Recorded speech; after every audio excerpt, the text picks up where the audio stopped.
Welcome to Fighting for Faith, an ABC 57 News roundtable discussion on the recent rise in religious violence here in the U.S. and around the world, and what that rises from, what, if anything, can be done about it, and more. I'm Brian Conybeare. Thank you very much for joining us. I'm joined here at the non-denominational South Bend City Church, inside the old Studebaker factory on Lafayette Boulevard. It is a beautiful space here, and I'm joined by 5 faith leaders representing different faiths here in our area. First, Reverend Jason Miller, the lead pastor here at the South Bend City Church and our host for this discussion. Thank you very much for having us.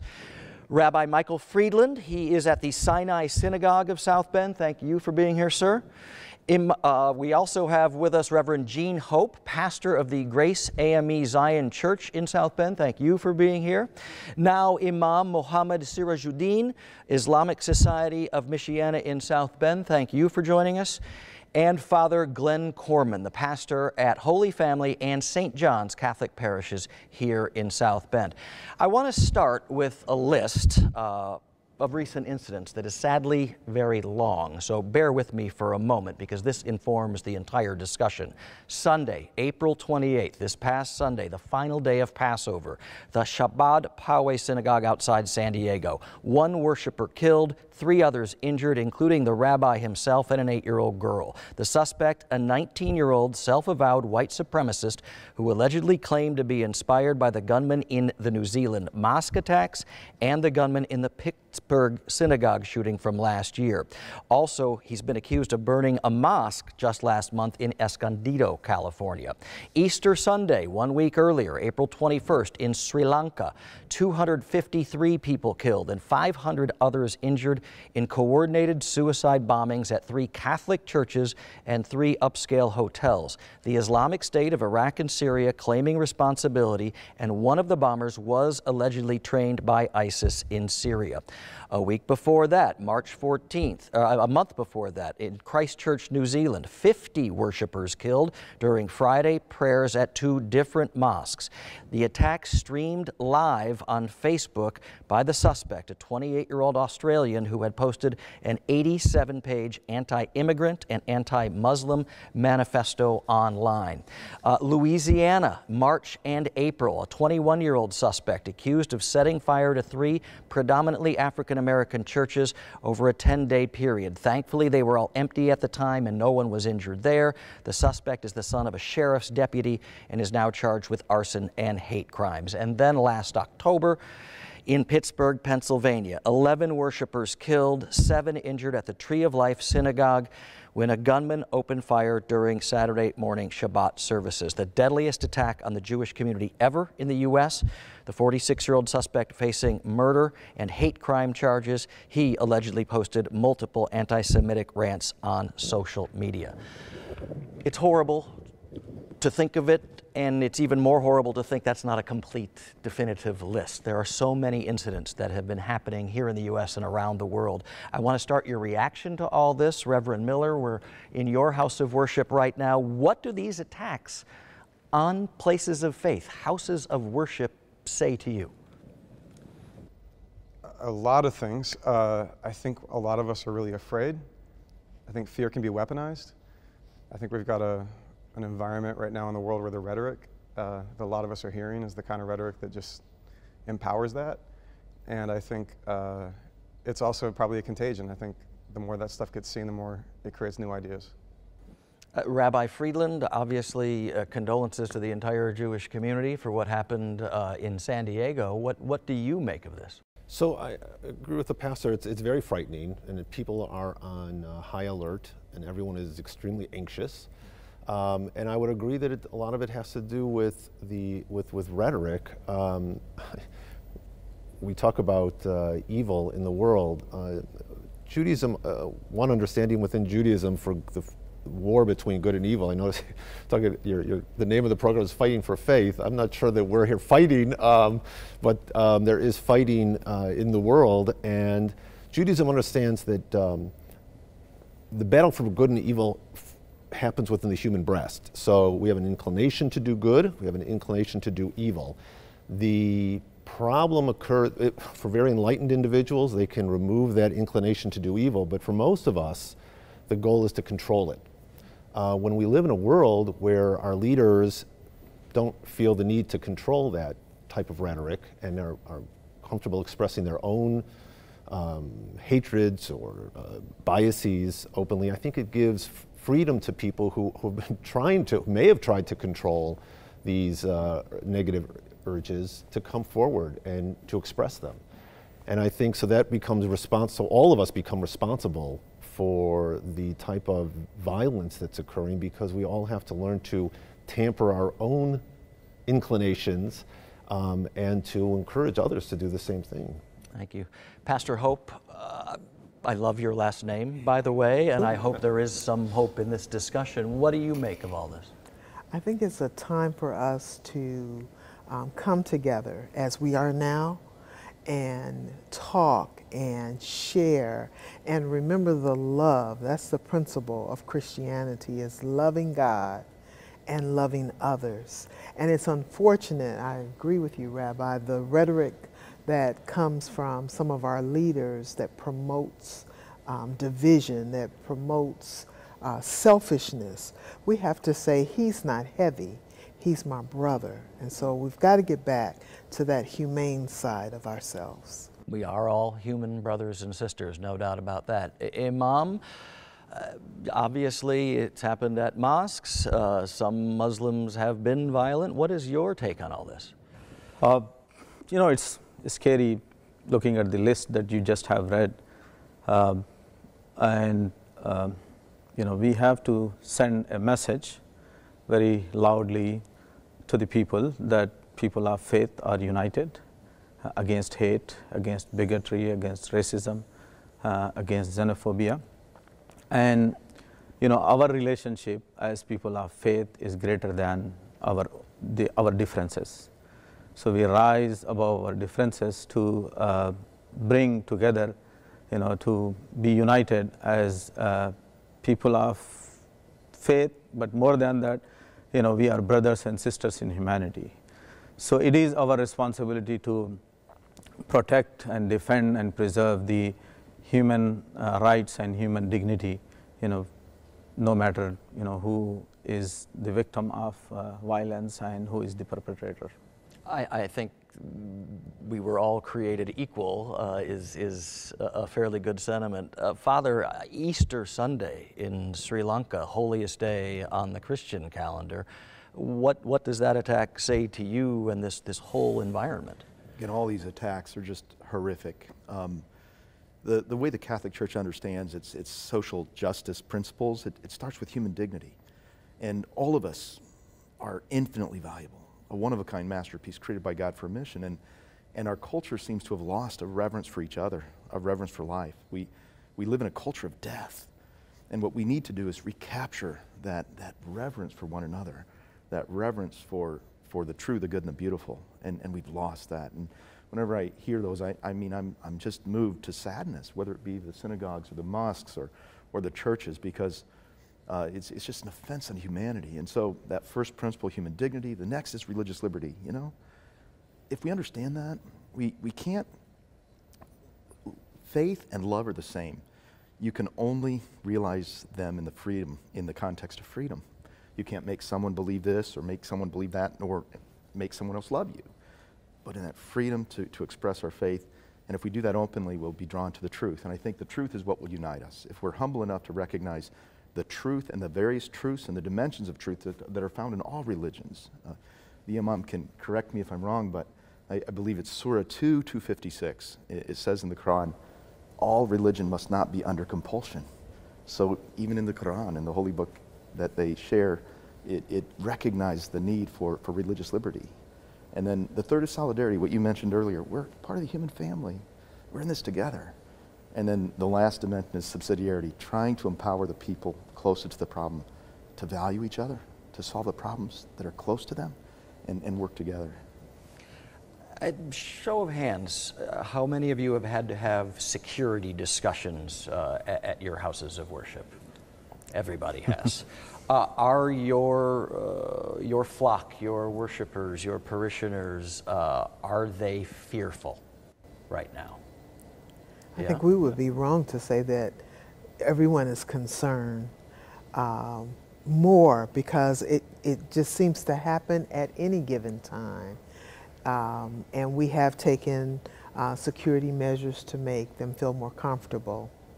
Unfortunately, we have to lock one of our doors that we can't monitor who might come in, and because of the size of the church, they may not come up to the second floor, but go downstairs and come up on another end, and they have access to the rest of the building. So you have to secure it.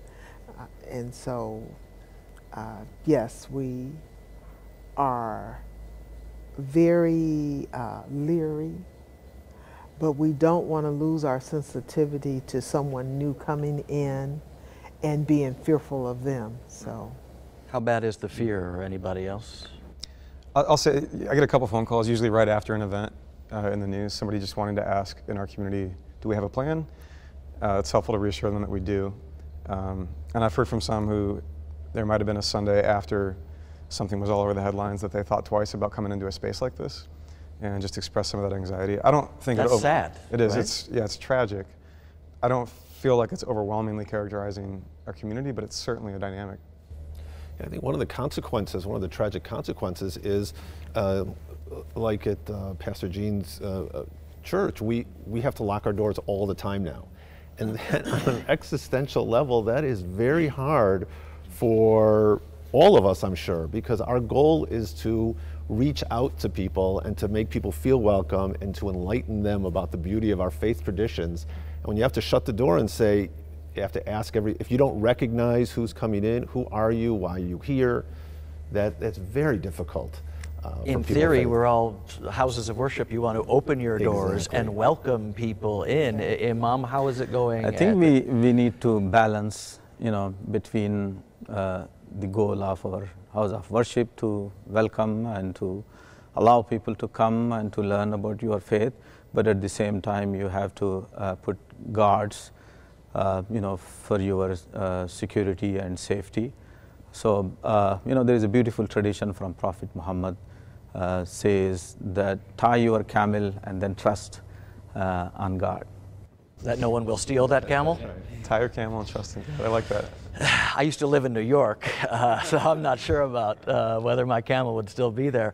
Father, at Catholic churches, I mean, the doors being open, that is a sign, that is part of the tradition, isn't it? Typically, our doors are open during the day. We haven't really changed necessarily the hours that we lock the doors, but I would be remiss to say that I personally am not much more situationally aware when I'm celebrating the service. If I see somebody coming in, and I've had conversations with members of my community who might be law enforcement, and they too are much more situationally aware as they're in that worship circumstance and situation. I think, thanks be to God for those professionals that were at the Jewish synagogue that mitigated that response. And so, and again, to echo that though, that balance of having a trust in God and realizing how tragic and horrible it is to lose your life on Easter Sunday, right? And at the same time, you're at the height of worship, and so, it's tragic and horrific for those who have lost their life, and yet we believe and have hope in the eternal realities that give us the courage to go forward and not be paralyzed by fear, but to trust God. Religious violence is on the rise. I don't think anybody can argue that. I mean, there are statistics from the Anti-Defamation League. The number of attacks on Jewish people here in the United States is up. It's happening around the world. Why is this happening now? We touched on some of that leaders' rhetoric. Is social media playing a role? Is it easier to learn these hateful ideas? What do you make of that? I think the relativism has a lot to do with that in the cultural milieu of things, where religion is seen as kind of a helpful myth at best.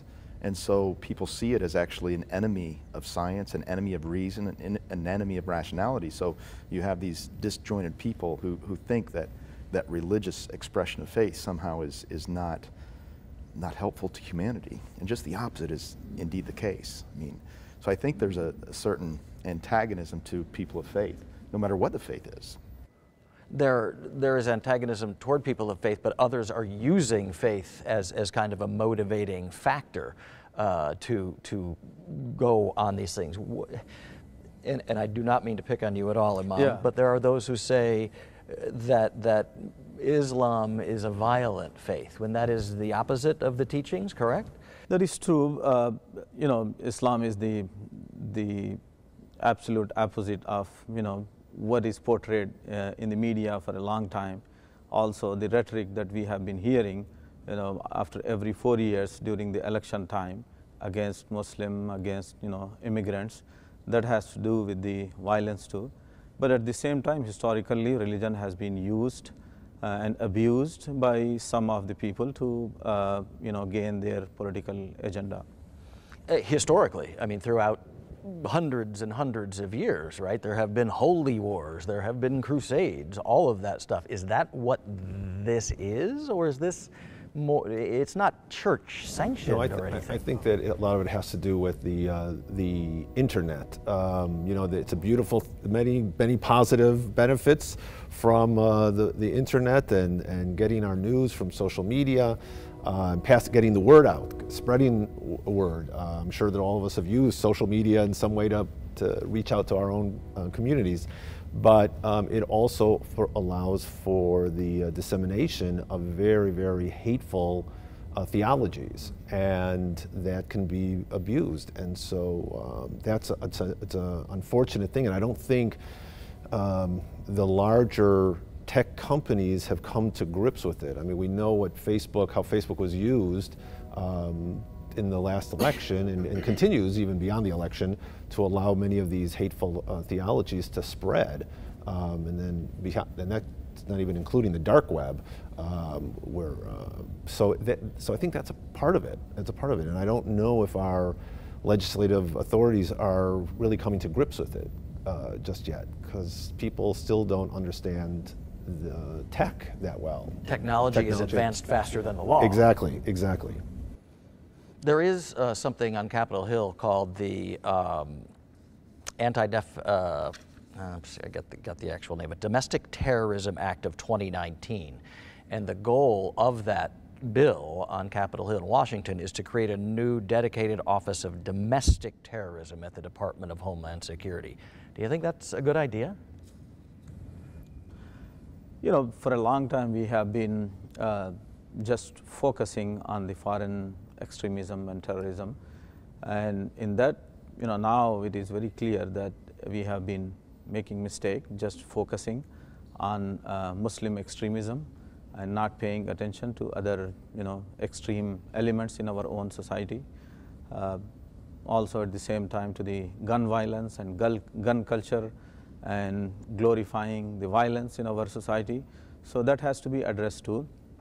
So all these elements, and also for the last 20 years we have been seeing that Islamophobia was the focus and attention of our media, demonizing Islam and Muslims, and that has become an industry where $200 million invested just to demonize and dehumanize Muslims.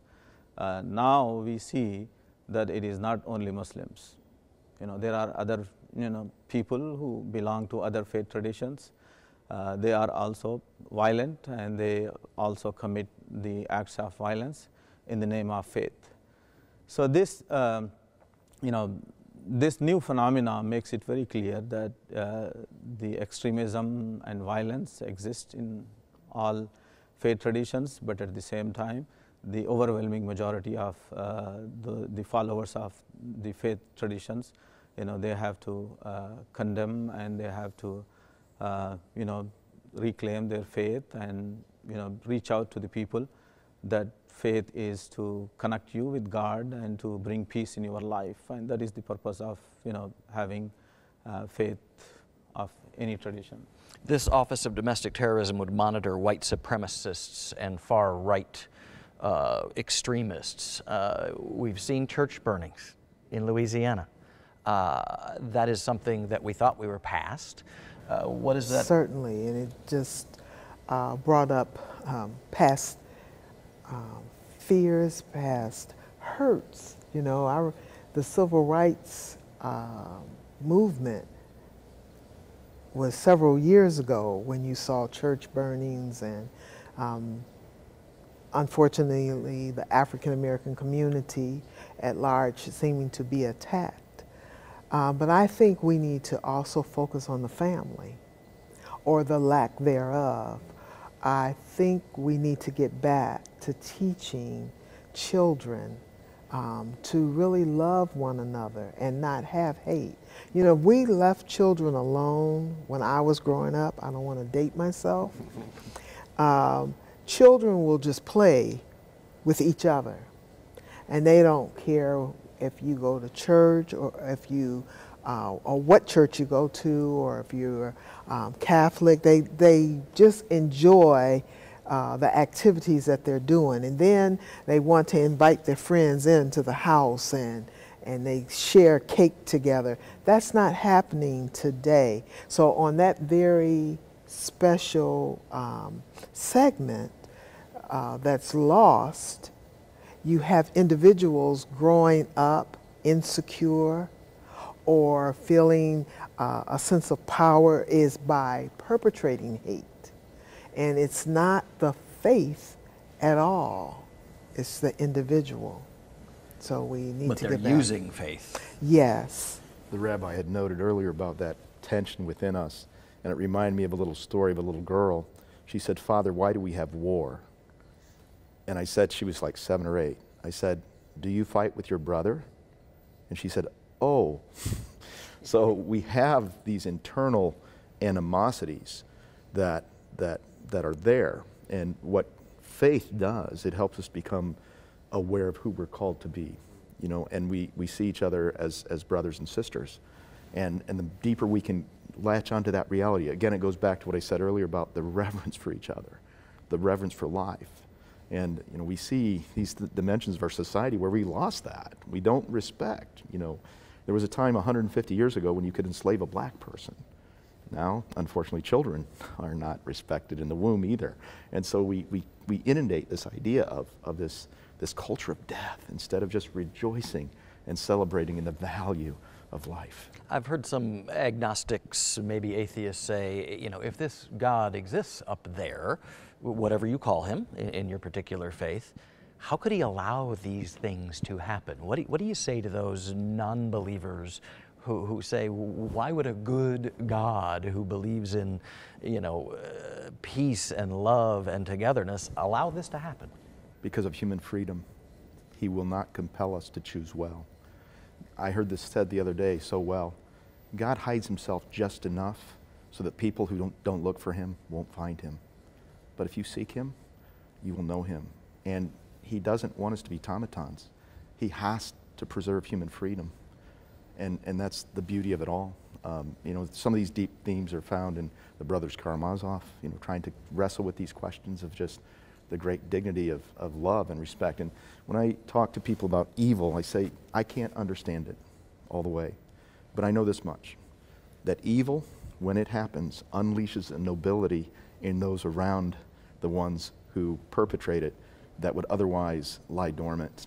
It just unleashes a nobility in humanity to where we come to each other's aid, where we reach out and we say prayers for our Jewish brothers and sisters, for the Muslims who have been slaughtered as well. We're driven to remember who we are. We're a human family. And so that's what I would say. Because of freedom, God allows it to unleash a nobility that would otherwise lie dormant, coming together, trying to understand each other, doing what we can to help the world be what God would have it be, which is a community of love. Anybody else thoughts on that subject? I mean, I think we're mostly here to find common ground. I will say, my experience of Christian tradition, I haven't found great answers within it, but I've found a divine solidarity within it. The way we understand the story of Jesus is God actually suffering with us. That's been an important piece of my own sort of reckoning with all of that. Again, it's not so much an answer as it is maybe a faith experience to find God in the suffering there, but it's been profoundly meaningful for me in my own experiences of suffering to reflect on that. All humans suffer in some way. There's no question about that. There's been too much of it lately. So what do we think can be done here? Let's obviously, everybody condemns what's been going on, but what can be done to try and stop this? And I'd like to give you each a crack at it. Let's start here with you, Reverend Miller. Yeah, so I'm not a policy expert. I don't know a lot about those things. I know I feel a deep sense of responsibility in my community to recognize that humans have always had a hard time with the other. And by other, I mean whatever draws a line between us. It could be race or ethnicity or belief or neighborhood or wealth or whatever. But I think all of our traditions have a lot of really robust things to say to humanity to compel us toward the other in love rather than in fear. So a lot of what I think of my job here in this community is like mind my own house first. So like in this community, am I helping us tap into the best resources of our faith tradition that move us toward the other? And even modeling, like the imam and I decided to become friends a while ago, and it was really intentional. We should be friends because of the world that we were living in and because people would look at a line between us and our communities as an othering line. And so when we text and we pray for each other, I try to tell my community, I want you to know we're praying for our Muslim neighbors today because of what happened, just trying to model some of that. I think helping our people move toward each other is really important. Rabbi? Yeah, I would echo that. I think that you know, to stem the tide of this vicious and violent hatreds, it's a tall order. It's not really for us here. But what we can do, as Pastor Miller suggested, is to start with ourselves. And what you said about the other is very interesting. In the synagogue, every week we read a portion of the 5 books of Moses, the Torah, and so we cover it over the entire year. And we're coming up, we're just a couple weeks from, in Leviticus chapter 19, which is known as the Holiness Code. And it's fascinating that in that, there's 2 verses in that passage, in that chapter, that speak about love. And it says, V'ahavta l'reacha kamocha, you're supposed to love your fellow as yourself. And also v'ahavta l'gerim, you have to v'ahavta l'ger kamocha. You have to love the stranger as yourself. Both of those situations are others.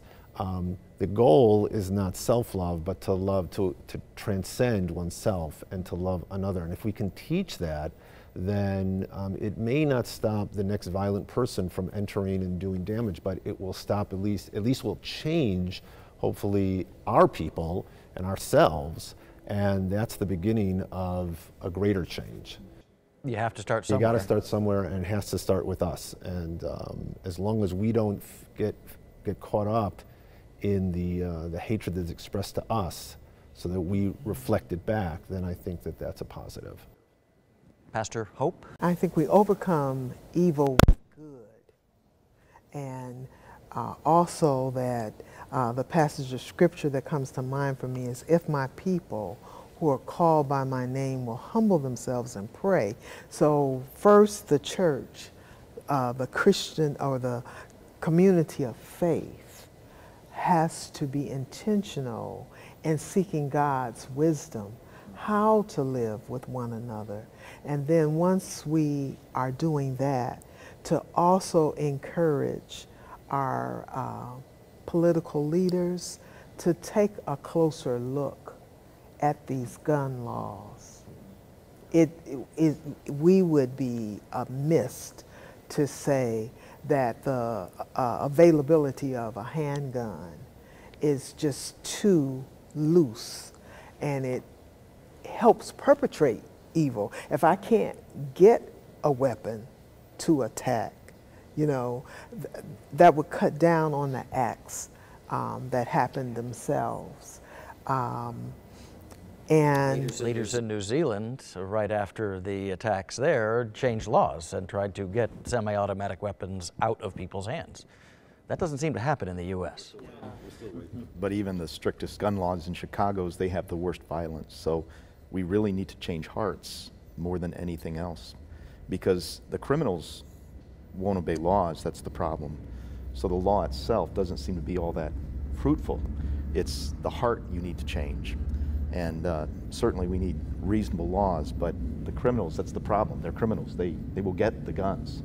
And so we just need to try and change hearts, I guess. Sorry to interrupt. No, that's okay. Imam, what do you think can be done? I would say again that we should send a message that we are together in defending our places of worship and in preserving the sanctity of life. We cannot be divided by the violence and the hatred that is perpetrated by some of the people who claim to be Christian or Muslim or Jewish. Also, we have to reach out and educate our communities, our neighbors, and show, what is the purpose of, our faith, and show love and how we can bring peace in our communities, in our families, and in our neighborhood. Final question, I think, what would your message be for your followers or followers of any faith, agnostics, atheists? What would you say to them? What actions could they take in their community to try and help stop this around the world? What would your message be? Pastor Hope, let's start with you. Often I think someone always knows the perpetrator. Something has been said, or a note or clue, and we have to stop being silent. And even if it's a little thing, share it with someone else that can probably circumvent the mass attacks that have happened. Somebody knows something. Always. It's not isolated. It's always after the fact. Someone's like, he was acting strange. He did say he doesn't get along with. They're not invisible, is my point. And so we have to stop being invisible. I think I'm with Pastor Hope on this one. I would encourage my congregation to fight for stronger gun laws because I think that I'm willing to try gun laws and very strict gun laws and see if that works, and then we'll determine if it's the criminals who can still get them. But the other part I would say is a message of hope, of continued hope. And faith. That is, there's a teaching by a spiritual master, Rabbi Nachman, who taught that the world is a very narrow bridge, but the key is not to be afraid. And so not to be afraid and to be willing to come and continue to be comfortable and proud Jews and stand up for your faith and be involved in your synagogue life and not be afraid to express your Judaism publicly is very, very important, and not to hold back because, I don't know what somebody's going to be thinking now. So that's what I would encourage them to do. Don't want to be scared out of your faith. Exactly. Yeah. Imam, what would you say to folks out there, whether they're Muslim or anybody else? I would say that, say if you see something in your communities, if there are people who are weak and sick, they might be going through some thing in their life, and they might do things that might hurt other people. So it is always look for any clue that somebody is acting strange and share that information with the with your leadership and with the law enforcement as a faithful citizen, and it is going to be good for your community and for your city, for your because violence has hurt we have people's perception of other people, Islam. Yeah. So it is very common, and no matter what, there might be some individuals who are sick, who might have problems of their own. They might take this as an excuse to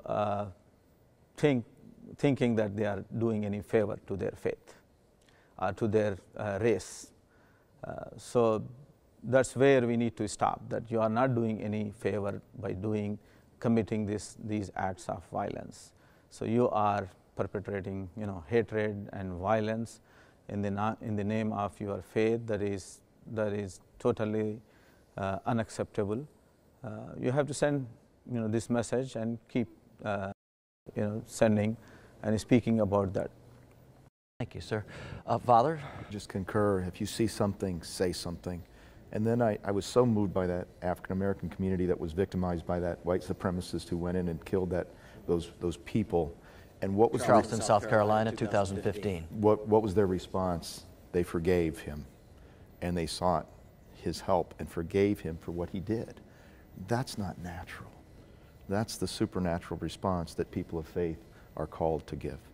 You know, to love, and like I said, to everybody out there, whether you're religious or not, if you see something, say something, because better to be safe than sorry, and have the courage and boldness to be situationally aware. If something doesn't look right, say something.